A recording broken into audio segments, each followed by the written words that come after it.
করার আগে তোমার একটা কথা বলি, আমারে কিছু জিজ্ঞেস করো না, আমি সব করেছি। এমন কোন পাপ নাই যে পাপ আমারে দিয়ে হয় নাই। তোমার রহমত দিয়ে তুমি জান্নাতে পাঠাবা, তোমার দয়ায় জান্নাতে যেতে চাই, আমল দিয়ে না। পারবেন বলতে? কিয়ামতের দিন আমরা বলবো, আল্লাহ আমার আমল দিয়ে জান্নাত চাই না, আমি তোমার দয়া দিয়ে জান্নাত চাই। তোমার দয়া ছাড়া আমার কোনো উপায় নাই। লিল্লাহি তাকবীর।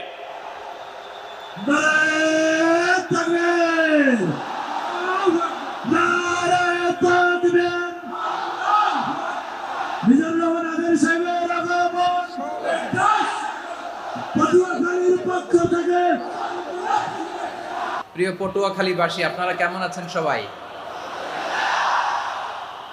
আমি তো দেখলাম যে গতকালই এসে আপনারা বসেছিলেন।